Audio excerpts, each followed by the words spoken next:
Hello students, जैसा कि हम लोग पढ़ रहे थे ह्यूमन रेस्पिरेटरी सिस्टम, जो कि आपके एनसीईआरटी में जिस नाम से है उसको बोलते हैं breathing and gases exchange. Breathing and gases exchange में नेक्स्ट हमको पढ़ना है लंग एल्वियोलाई से गैसेस का एक्सचेंज कैसे होता है, इसके बारे में देखिएगा।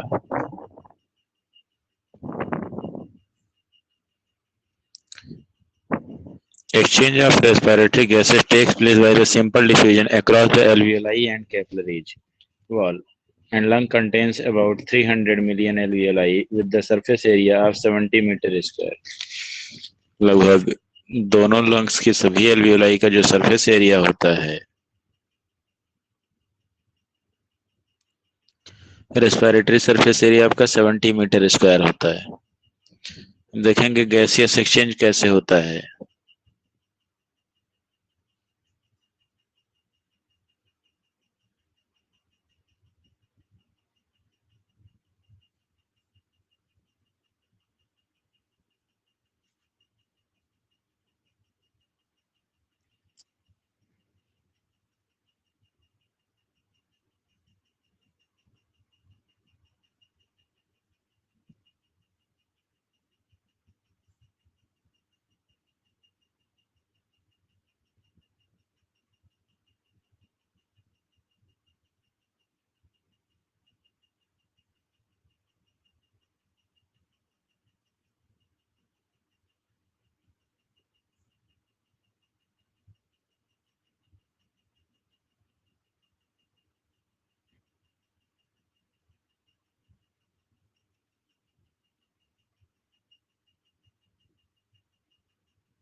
देखिए, एल्वियोलाई से जो गैसेस एक्सचेंज होता है हमारे ब्लड और एल्वियोलाई के बीच में, by the process of simple diffusion होता है।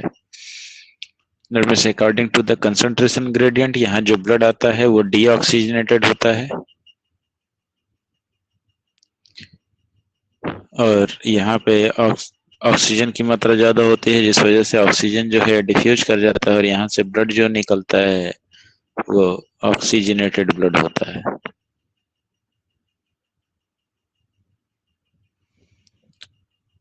इसको हम रेस्पिरेटरी मेम्ब्रेन बोलते हैं। रेस्पिरेटरी मेम्ब्रेन में दो बेसमेंट मेम्ब्रेन और दो एंडोथीलियम या एपिथीलियम, जो एल्वियोलाई की एपिथीलियम और ब्लड कैपिलरीज की जो है आपकी इंडोथीलियल सेल्स, साथ में दोनों की बेसमेंट मेम्ब्रेन, इसको कुल मिला करके हम रेस्पिरेटरी मेम्ब्रेन बोलते हैं, जिसकी थिकनेस जो होती है 1 मिलीमीटर से भी कम होती है।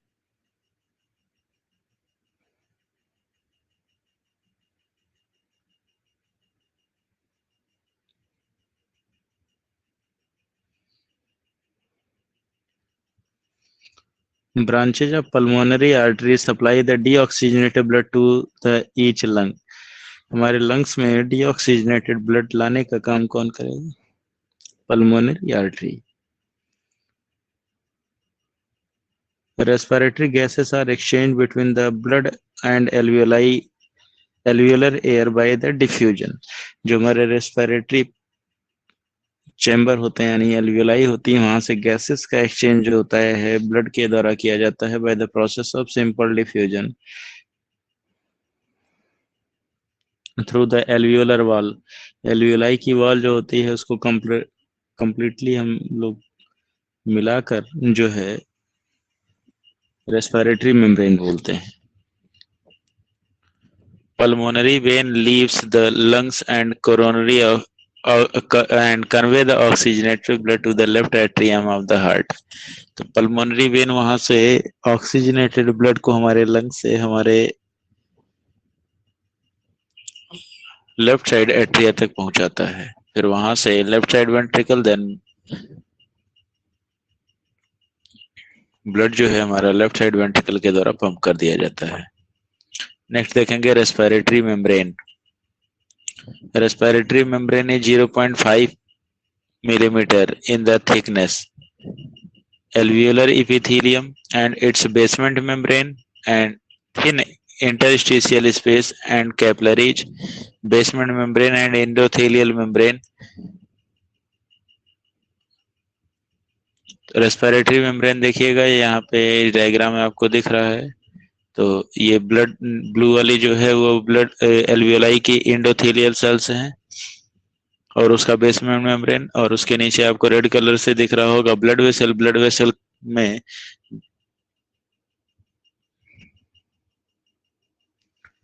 जो सेलुलर लेयर पाया जाता है उसको एंडोथेलियम बोलते हैं। तो इसको कलेक्टिवली हम मिला करके रेस्पिरेटरी मेम्ब्रेन बोलते हैं, जिसकी थिकनेस 1 मिलीमीटर से कम होती है, या 0.5 mm।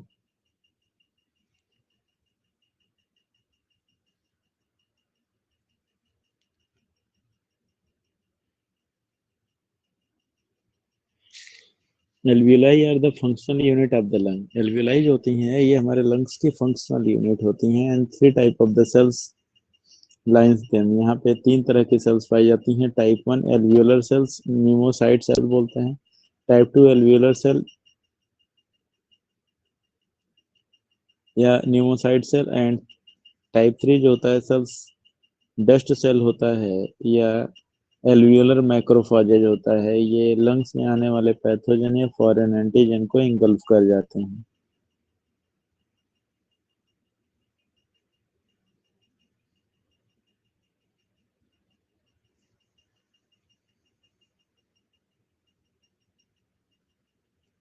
Type 1 alveolar cell participate in the exchange of gases and associated with the endothelial membrane of pulmonary capillaries, and forms respiratory membrane through which exchange of gases takes place.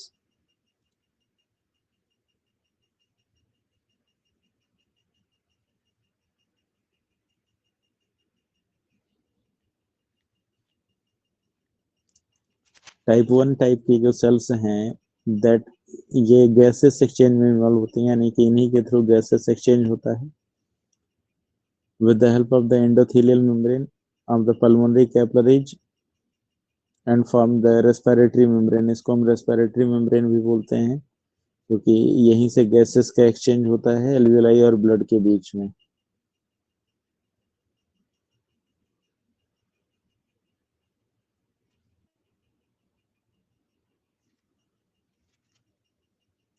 Second है type 2 alveolar cell secrete the surfactant. ये surfactant release करते हैं जो surface area को बढ़ाता है।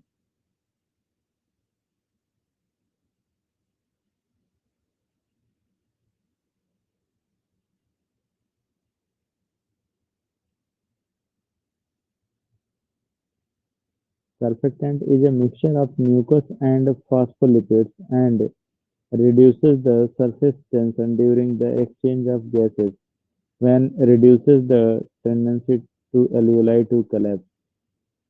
तो जो सर्फेक्टेंट होता है वो एल्वियोलाई को कोलैप्स नहीं होने देता है,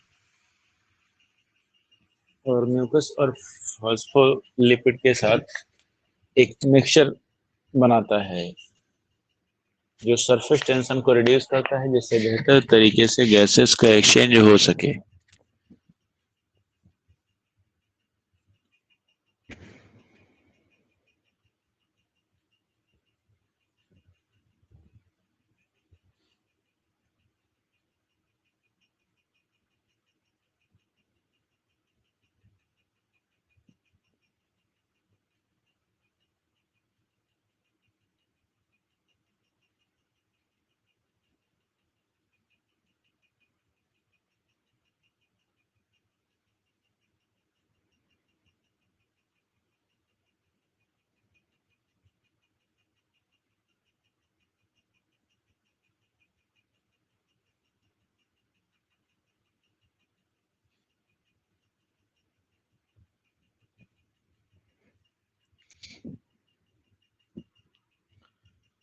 नेक्स्ट है आपका dust cell, that is alveolar macrophages. ये हमारे एल्वियोलाई में पाई जाती हैं और एल्वियोलाई में एंटर करने वाले फॉरेन पैथोजन या एंटीजन को ये डिस्ट्रॉय कर देती हैं।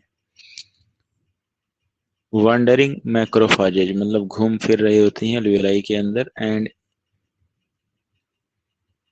ingesting the first dust particle and other debris। तो ये अपने आसपास के डस्ट पार्टिकल या डेब्रीज जो होती हैं उसको ये ऑब्जर्व कर लेता है, अडेयर कर लेता है।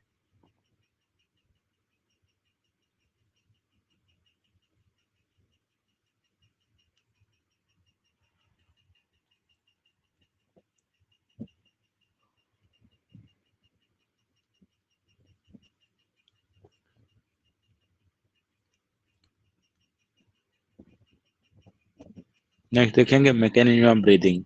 ब्रीदिंग मैकेनिज्म जो है ये न्यूरल और हार्मोनल दोनों कंट्रोल में होता है।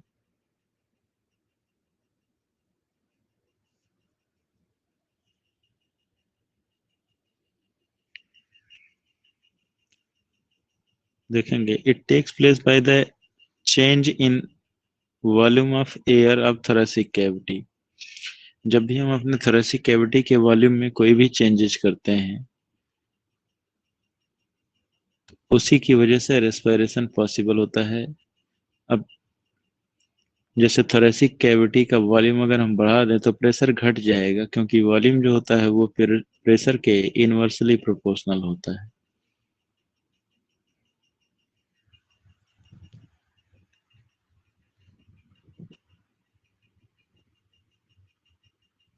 Lower boundary of the thoracic cavity is formed by the diaphragm, which divide the body cavity into upper thoracic and lower abdominal cavity।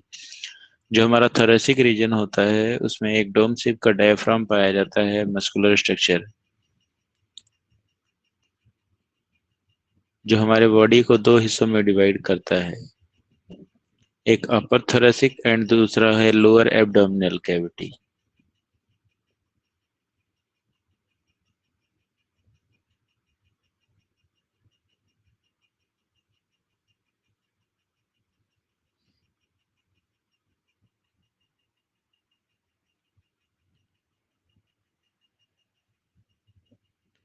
Diaphragm is an elastic dome-shaped plate-like structure which is convex side toward the thoracic cavity। Diaphragm जो होता है हमारे body cavity के अंदर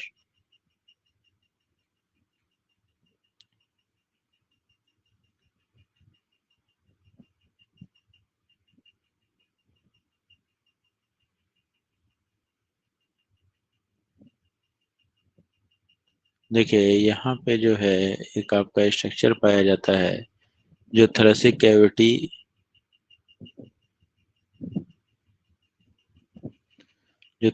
cavity और abdominal cavity को दो part में डिवाइड करता है। ये आपका थोरेसिक कैविटी है और ये लोअर पोर्शन जो है वो एब्डोमिनल कैविटी कहलाता है।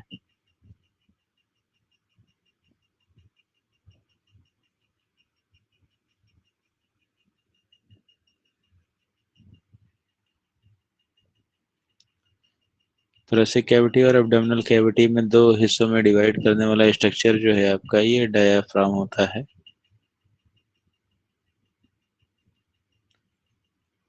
ये एक फ्रेनिक मसल होती हैं उनसे मिलकर के बना हुआ होता है स्ट्रक्चर है।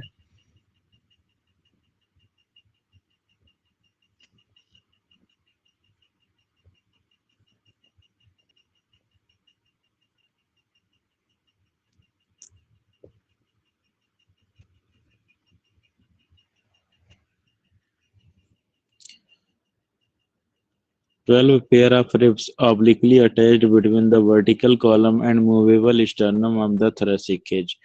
हमारे thoracic cage का जो फॉर्मेशन होता है वो सामने की तरफ एक स्टर्नम बोन होती है, उसी से जुड़ा हुआ है 12 पेयर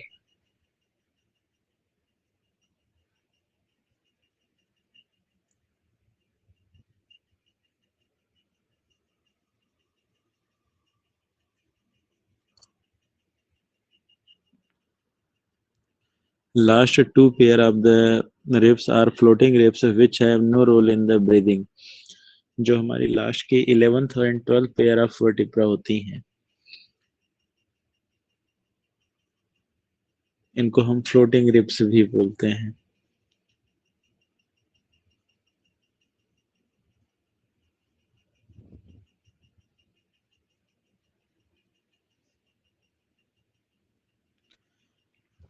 तो आपके फ्लोटिंग रिब्स जो होती हैं, इनका आपके ब्रीदिंग में कोई भी रोल नहीं होता है, ब्रीदिंग मूवमेंट में इन्वॉल्व नहीं होती हैं।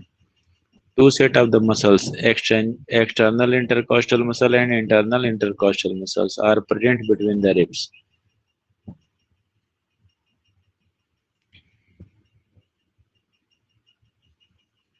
देखिए, जैसे ये आपका रिब है, ये मान लेते हैं दूसरा रिब है, तो इसके बीच में एक पेयर मसल पाई जाती हैं।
देखिए, तो रिब्स के बीच में एक पेयर जो है इंट्रिंसिक मसल पाई जाती हैं, जिसमें दो होती हैं, एक एक्सटर्नल इंटरकॉस्टल मसल और दूसरा होता है इंटरनल इंटरकॉस्टल मसल।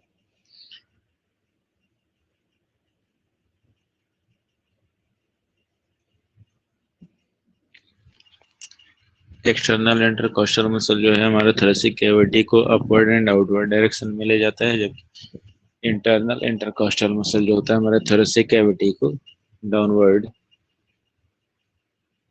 की तरफ पुश करता है।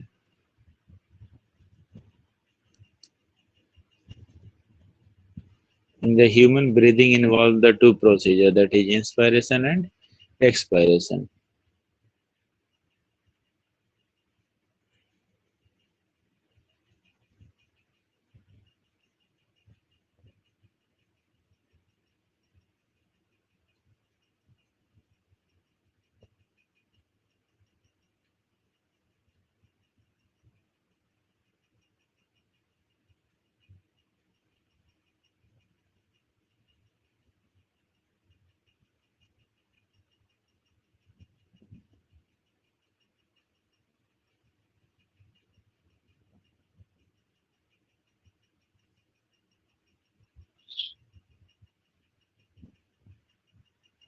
ये बात करते हैं इंस्पायरेशन की।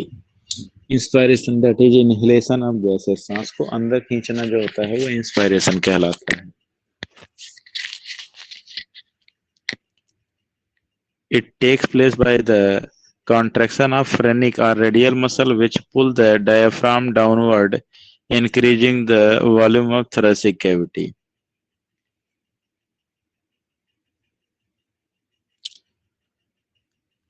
इंस्पायरेशन के दौरान जो हमारी फ्रेनिक मसल्स होती हैं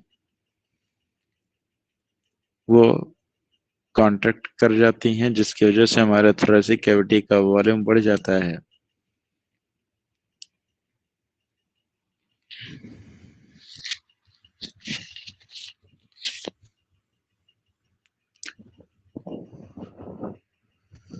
Abdominal muscles relax and allow the compression of abdominal organ by the diaphragm. Abdominal muscle that is rectus abdominis बोलते हैं, ये रिलैक्स हो जाता है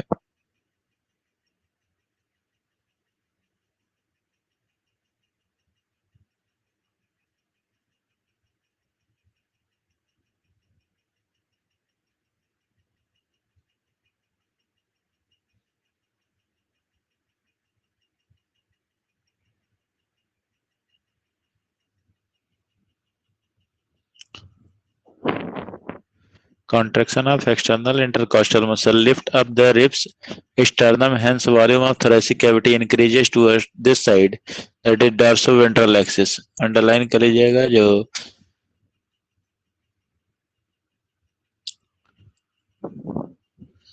ये dorsoventral जो होता है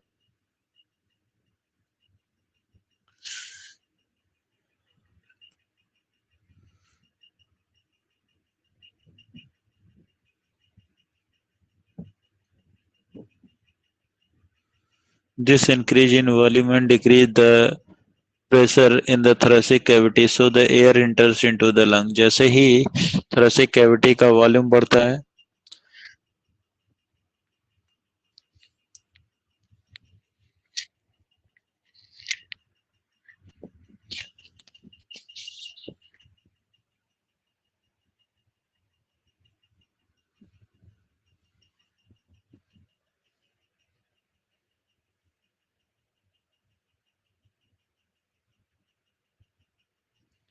जैसे ही हमारे thoracic cavity का वॉल्यूम इंक्रीज करता है तो उसके अंदर का प्रेशर घटने लगता है और प्रेशर लो होने की वजह से जो एटमॉस्फेरिक एयर है वो हमारे लंग्स के अंदर एंटर कर जाते हैं दैट मींस इंस्पायरेशन होता है next the elevation of the thoracic cavity is supported by the external intercostal muscle, therefore the muscles are defined as inspiratory muscle. अब देखिए दो तरह की मसल आपको बताया गया था एक्सटर्नल इंटरकॉस्टल और एक है internal intercostal external intercostal muscle जो है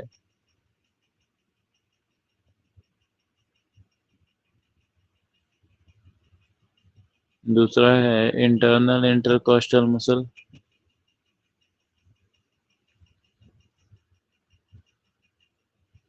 इंटरनल इंटरकॉस्टल मसल जो होता है वो एक्सपायरेशन में हेल्प करता है जबकि एक्सटर्नल इंटरकॉस्टल मसल जो है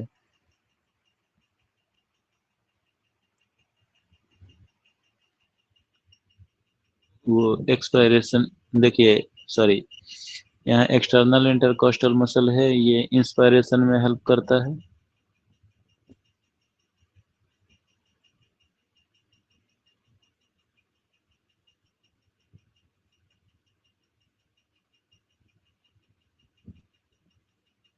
एंड इंटरनल इंटरकॉस्टल मसल जो होता है वो एक्सपायरेशन के लिए रिस्पॉन्सिबल होता है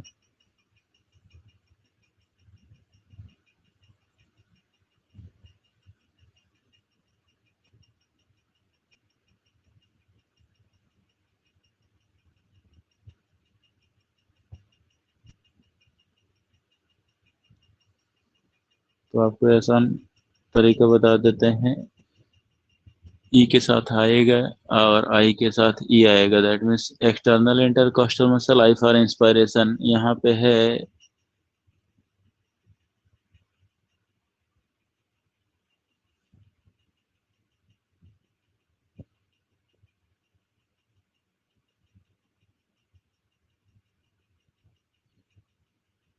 इंटरनल इंटरकॉस्टल मसल या इसको बोलते हैं एक्सपायरेटरी मसल एक्सपायरेशन में इन्वॉल्व होता है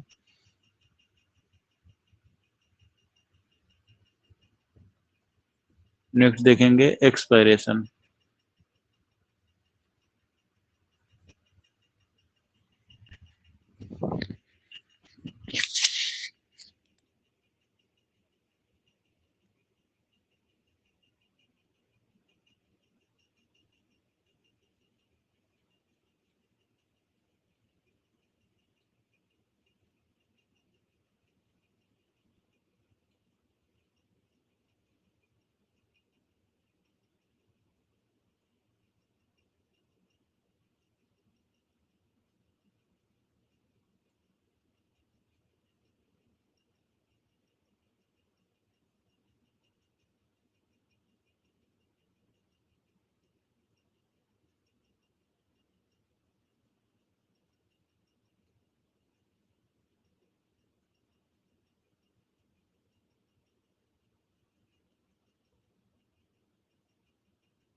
एक्सपायरेशन देखेंगे during the expiration diaphragm and external intercostal muscle simply relax, which reduces the thoracic cavity volume, thereby the pulmonary volume. तो जैसे ही हमारी डायफ्राम जो है हमारी ओरिजिनल पोजीशन में आती है, internal external intercostal muscles relax हो जाते हैं, तो हमारा थोरेसिक कैविटी इनवर्ड और डाउनवर्ड की तरफ मूव करता है, जिसकी वजह से जो हमारे लंग्स के अंदर एयर भरा होता है वो रिमूव कर दिया जाता है, दैट इज एक्सपायरेशन हो जाता है. This lead to increase in the intrapulmonary pressure to slightly above than the atmospheric pressure, जिसकी वजह से जो हमारे लंग्स के अंदर का प्रेशर होता है वो हमारे एटमॉस्फेरिक प्रेशर से ज्यादा हो जाता है, causing the explosion of the air from the lungs. तो जिसकी वजह से जो लंग्स के अंदर एयर भरी रहती है वो बाहर की तरफ निकल जाता है, यानी एक्सपायरेशन हो जाता है. In human, expiration is a passive process and no muscles are defined as expiratory muscles during the normal quiet explanation.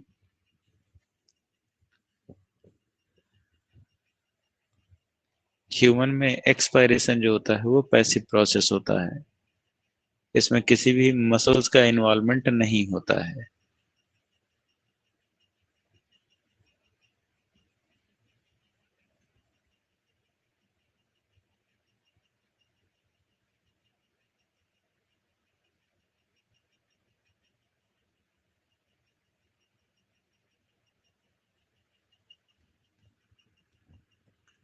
But during the forceful expiration, intercostal and abdominal muscles participate and call the expiratory muscles. तो forceful expiration के दौरान जो है हमारे expiratory muscles involve होती हैं. Expiratory muscle में हम इंक्लूड करते हैं एब्डोमिनल मसल्स को, रेक्टस एब्डोमिनस,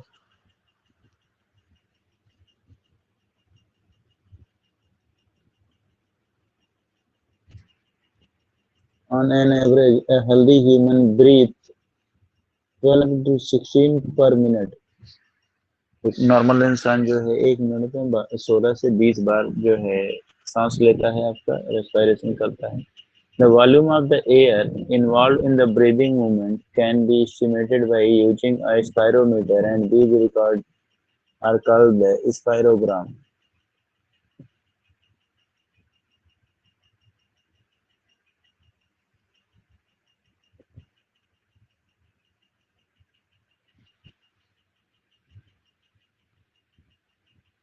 तो जो एयर वॉल्यूम होता है उसको हम मेजर करते हैं स्पायरोमीटर या रेस्पिरोमीटर की मदद से. नेक्स्ट है आपका respiratory volume and respiratory capacity. Then हम पढ़ेंगे exchange of gases, transport of gases,